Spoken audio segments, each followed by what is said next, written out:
Mark. A great presentation, touching upon a lot of different aspects. Thank you very much. So as we are moving to our next panel, I will kindly ask Valerie Lee to join us and all the panelists to come please to the podium. I would be grateful if we can keep the time. And as you are coming, I would like to say that now we're going to the finance aspect. Please come on. We're going to the finance aspect of our forum, and we are going to be tackling that from three different angles. From the point of view of the global banks, from the point of view of the Chinese leasing firms, and from the point of view of the global ship owners. So, Valerie, thank you. Okay. Hi, my name is Valerie Lee, and I'm a senior lawyer at Watson, Farley & Williams, a maritime law firm. And we have on our panel today some of the biggest names in global shipping, banking. According to the clock, I have 34 minutes, but I'm not going to stop this panel until we've got everything that we want out of them. So please feel free to go and grab a coffee if you like. We'll try to keep it short. So just by way of introduction, we have Mr. Perry van Echtelt from ABN AMRO, Head of Transportation Asia. Chris Conway, Managing Director and Global Head of Shipping and Offshore Export Agency Finance from Citibank. We have Peter Illingworth from Deutsche Bank, Managing Director. Also Oliver Faak from Norddeutsche. And finally, Mr. Ang Beng from DVB. Our topic today is global shipping banks and the availability of finance for Chinese shipping. As you can see, these are huge names in global shipping, and I just wanted to take the opportunity to ask two questions that I get asked by other banks, borrowers, and also leasing companies. The two questions that we're frequently asked is, number one, which banks are still lending? And two, what kind of transactions are actually being done in the current market by these global banks? So just taking this forum, we're going to split it into two sections. We're going to have a section, firstly, on the international outlook. And perhaps we can just explore that first, and then we will go into specifically how it applies in the Chinese market as well. So for the first question, what I had was maybe we could have some observations from our panel on how they see what is the current state of international banks in the current market. And perhaps I could get Peter to start with first on what you see as the current state of international banks. Well, I think maybe to set the context for this, maybe I'll just explain where we were as we went into the shipping crisis and the global financial crisis. I mean, at that time, the market was dominated by these European and US banks. So the primary source of finance was the Germans, the UK banks, the Scandinavian banks, and the US banks. That's how we started. Those banks probably divided in broadly. We're on a panel, so we're going to generalize. They're probably divided broadly into two major categories. The specialized asset finance banks, who primarily dealt in debt. They had a lot of clients, so typically they might have 300 plus clients each. So highly fragmented, moving into the smaller borrowers as well as the larger corporates. And often that was a typical model in Germany, where there were some of the biggest lenders were, and they had a particular problem in that they had the KG market, and I'll leave that Oliver maybe can refer to that later. But they had a particular problem with the KG market, which was non-recourse finance, lots of little deals, and focused on the container shipping sector. Then you had the universal banks, which were not exclusively focused on, or not primarily focused on, debt financing. And where they did debt financing, they were doing a lot of corporate deals. They perhaps had, against 300 plus clients for the asset finance banks, they had 50 to 100 banks. And these banks were doing, in addition to commercial debt, they were doing export credits. They were doing more general corporate type ancillary services. They were doing corporate finance, investment banking services. Now, what has happened is that the banks who were focused on asset finance were the first to feel the pain. So those banks who felt the pain first. The universal banks were feeling pretty much fine for about 4 or 5 years, and then they too started to feel the pain from nine plus years of shipping crisis. Their business model is still continuing, so there's generally been a flight to quality, and the business today has moved away from the smaller clients with the asset focused deals towards more corporate business, or towards business which has got some sort of credit enhancement. And that is why there's been a lot of focus in the last few years on export credit deals, where you have either a double credit or a triple credit. Now, the double credit would be the deal where you have a borrower comes to you and he says, well, I've got a deal which is a ship ordered at a Korean or Chinese shipyard, and I've got I want the export credit agency to wrap that with a guarantee. That's a double credit.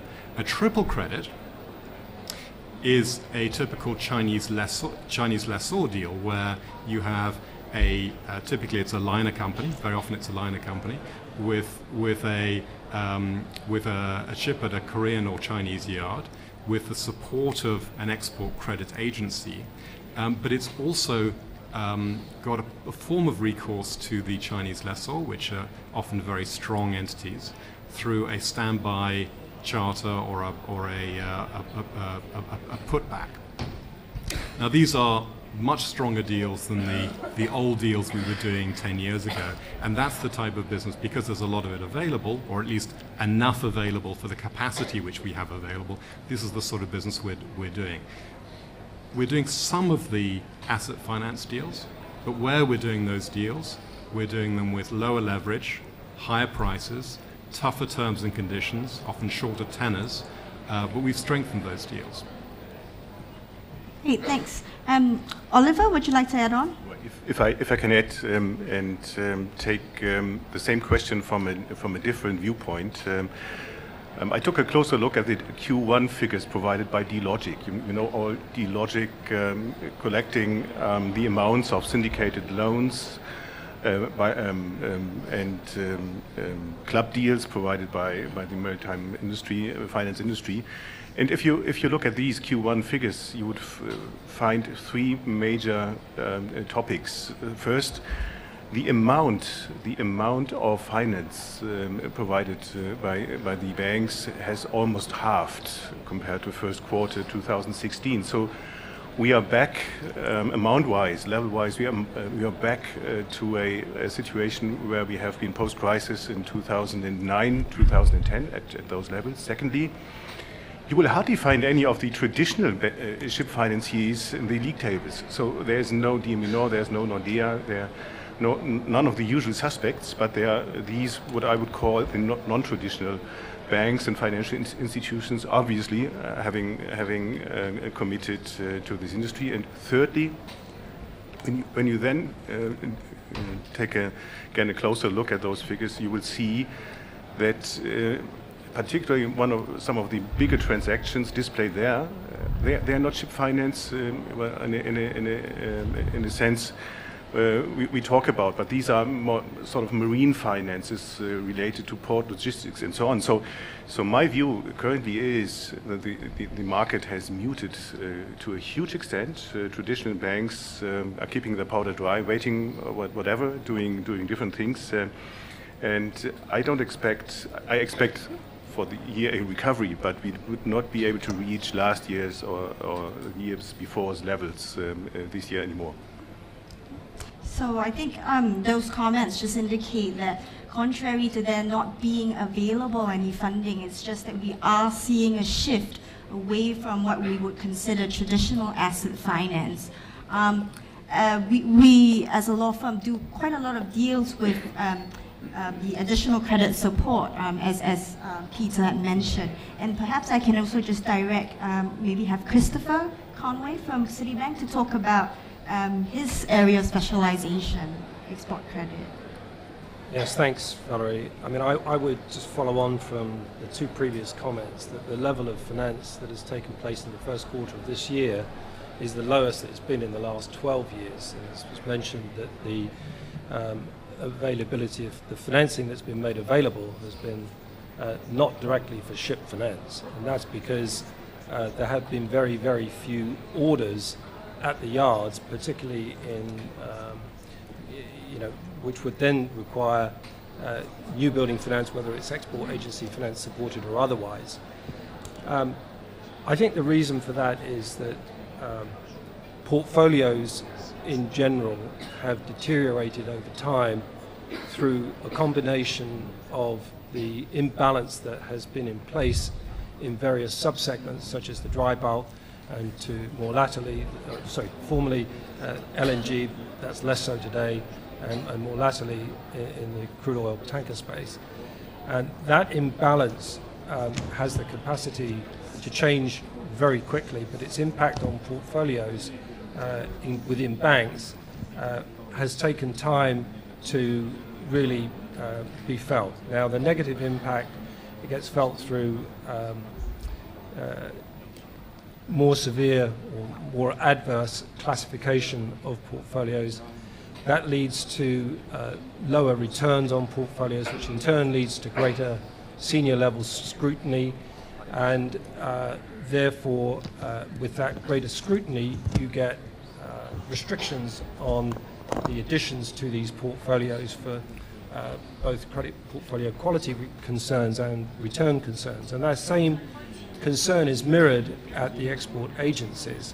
The export agencies have, through the drop in oil prices, suffered significantly. They've also suffered in OSV sectors offshore and in dry bulk, and that in turn has led to immense scrutiny through the auditors and government regulators that has placed pressure on what the agencies can now do in the terms of new finance. So their focus will always be on greater visibility of earnings. It will be on making sure that the structures that are put in place are more conservative, the advance rates are not so high, and for sure they're not going to want to do very much in the way of project finance. I think that, as has been said before, there's been a reduction in the number of clients that institutions focus on. I know that typically there have been two approaches. One has been a pure asset finance approach, and the other has been a cash flow approach. We have never had an asset finance approach, and I think that the ability to do pure asset finance deals today is limited. The short answer is that the reason that the amount of finance that's been made available in the early part of this year has been so low is because portfolios haven't recovered enough for there to be more optimism. And so it's this narrow focus on existing clients that are going to get the scarce capacity that's available. Thank you. Ken, would you like to add on to that from ABN's perspective? Yeah, I'll try to add on to a lot that has already been said. I agree that activity levels have been definitely reduced over the past 6 months, which is of course obvious. There's much fewer new build activity, which I think we should all agree is a good thing for the market. Clients focusing on refinancing together with their banks. In all frankness, a lot of the deals last year where S&P was being done, although at very low levels, from a debt financing perspective, it was very difficult to make them work on the traditional asset financing levels. So asset levels low, but hardly any cash flow coming from the freight itself. So those deals have been done either with extra equity coming in from the owners.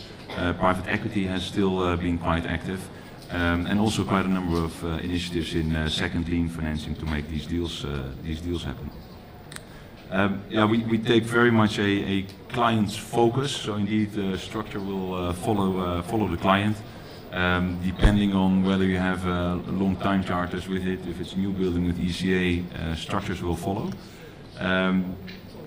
But in general, saying that there's less appetite from the commercial or the traditional ship finance banks is, I think, a bit exaggerated. But we have to be frank, it was a couple of very tough years, and some of the banks might indeed be re-evaluating how active we're going to be with their balance sheet.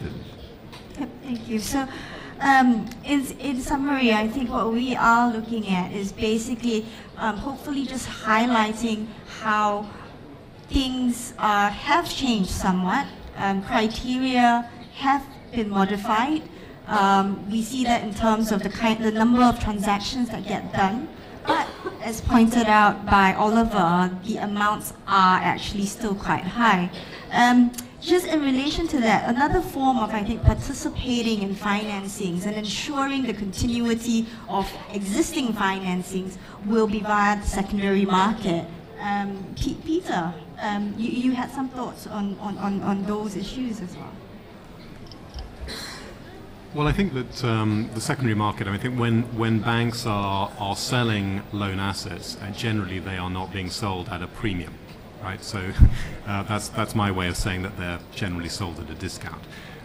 So this is not something that banks would intend to do at the time that they enter into a loan. So this is, the way we see this is as a form of portfolio management. So banks who are maybe feeling that they are overcommitted in shipping or overcommitted to particular clients are looking to the secondary market to sell down loans, often 4 or 5 years into a loan transaction, and they're going to do so at a discount. So they will take a hit on those sales. The reason they're doing so is a combination of pressure from internal pressure, sometimes government pressure, shareholder pressure where they're owned by government, and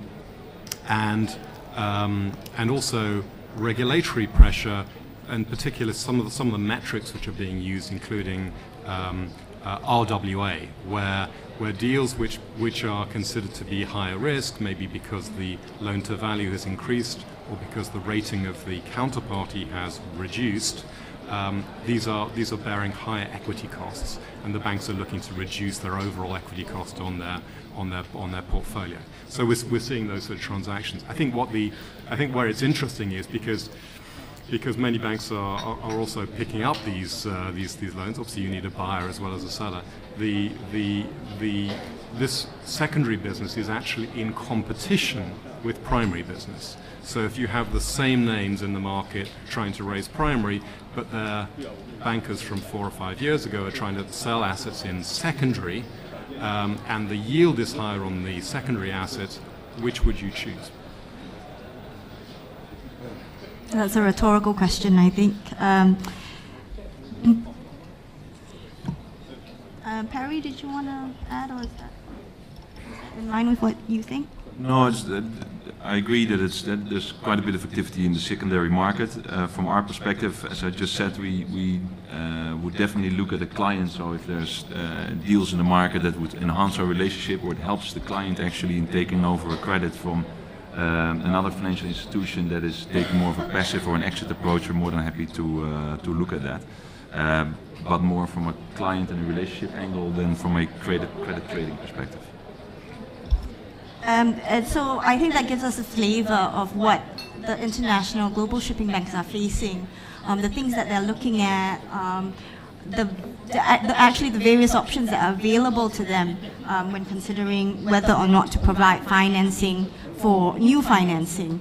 I'd just like to now bring the focus back to the Chinese market. A very quick question.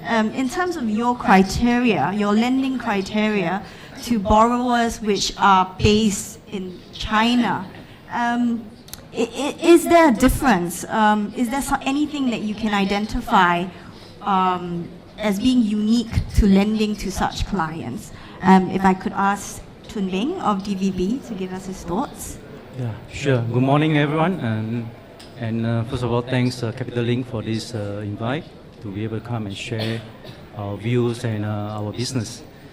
For DVB, we are one of the very few German banks still in business, providing shipping finance to our clients. And particularly in China, I think this is our main market for Asia. We have about 1 billion exposure here in China, and this is growing. The experience has been quite positive. We have good relationship with a lot of the Chinese lessors, Chinese owners, be it on the private side or on the state-owned side. we don't see any difference between how we view Chinese borrowers or ship owners as compared to any other ship owners we finance or do business with. I mean, like any so-called market, if you want to do more in the market, you need to really have spend the time and resources and put in time to understand your market and the players. And to this, we have consistently do that for China. And our clients here are typically owners. They have, they know their business. They have a good long-term view about the market. They could be tonnage providers with good employment on the vessels, or they could also be good operators with specializing in certain niche segments of the industry.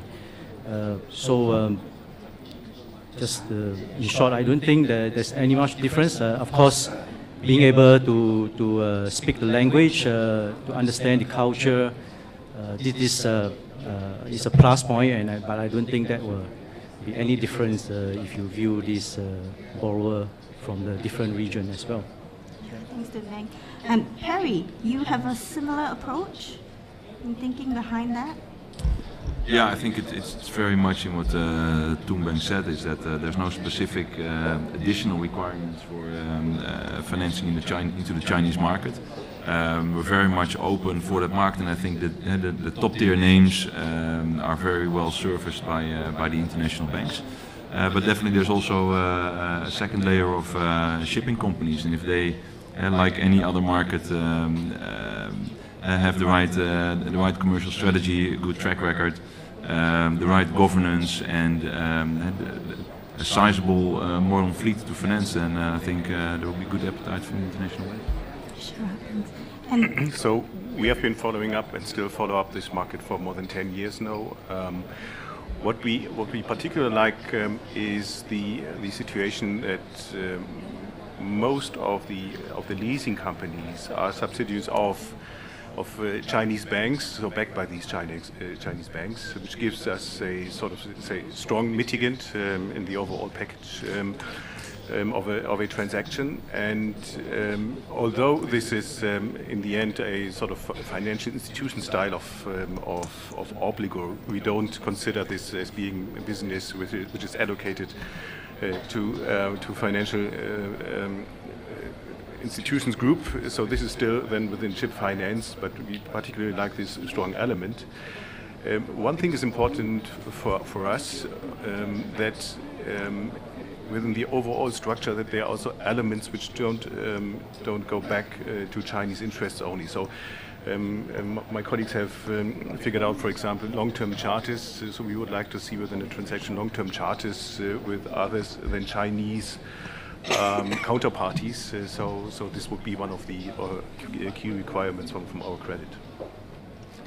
Yeah, and I think this is something that Citibank can add on, because you're not a traditional shipping finance bank. You're looking at a lot more, aren't you? Well, I'd like to think we are a traditional shipping finance bank, but I do think we've adapted to the changes in the marketplace, and the Chinese leasing companies for sure are here to stay. And I think they fill an important gap that's created by the reduced activity that Peter described earlier on in his opening comments. I think that while it is true, as both Peter and Oliver mentioned, that this is three-name paper, that's a benefit. But I think that we have decided that we will try to focus more on the underlying transaction, and where it's in support of existing clients, that makes it a lot more compelling for us to pursue these transactions. But I think that we would look at these as three-name paper, as Peter articulated. For sure, you've got an obligation by a financial institution that is backed by the ownership of a bank, and in turn there are the CBRC regulations which govern the the health of those companies. So those are strong mitigants in favour of embarking on this. But there is another feature here. I think that the transaction structures that are adopted by the Chinese leasing companies tend to be slightly different than the traditional structures that perhaps an export agency finance would provide, because there are consideration at an OECD level that suggests that there is you can't do a perfect matched funding. And that's actually okay, because I think what the Chinese leasing companies should be thinking about is access to different forms of financing. While they can go out and issue bonds, saying no to initial financing is perhaps not smart, because you don't know when the bond market's going to dry up.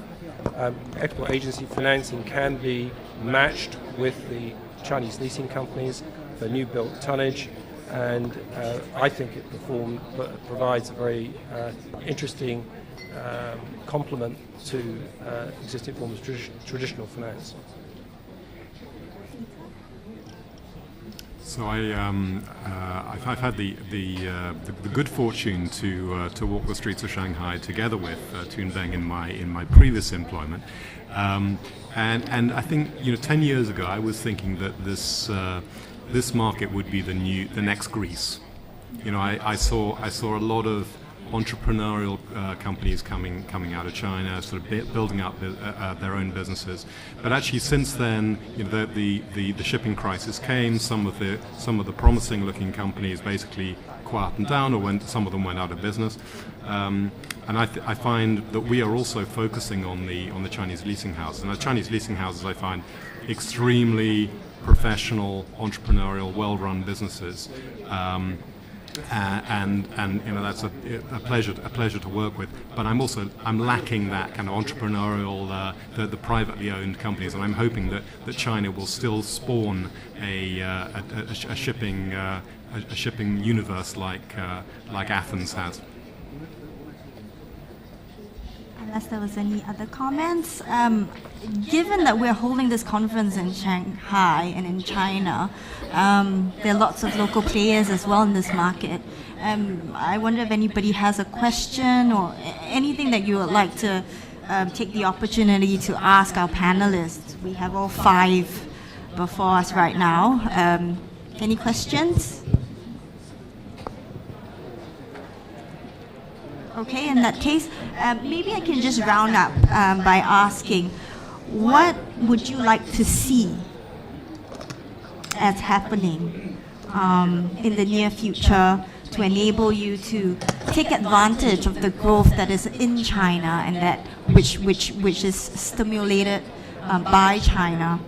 Any suggestions or ideas on what would be good to have? Chris? If I could just take a shot at that. And really this is in response to the last question that was asked about financing local companies. I would agree with the other panelists that there really shouldn't be any difference in the approach that's taken for Chinese companies than the approach taken for international companies. But what we desperately need is up-to-date information, transparency, and a good understanding of the underlying business model, because without that it becomes a guessing game. I think that understanding whether quasi-state-owned companies truly have full support of the government is another question that is difficult for international banks to understand without having local presence, which fortunately we have. But I think that this availability of good, reliable information is a very key feature in any decision-making process that banks in this industry sector would need.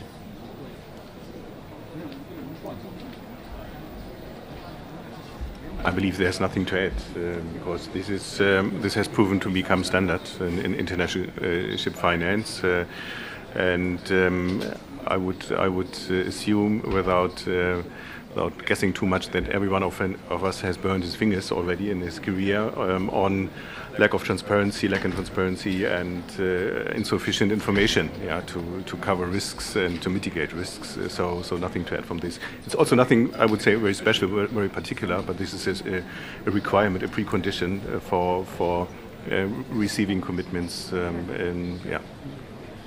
Thank you. So I think that concludes our panel. We still have about 5 minutes, so please enjoy your coffee break and feel free to reach out to our panelists if you have any further questions. Thank you.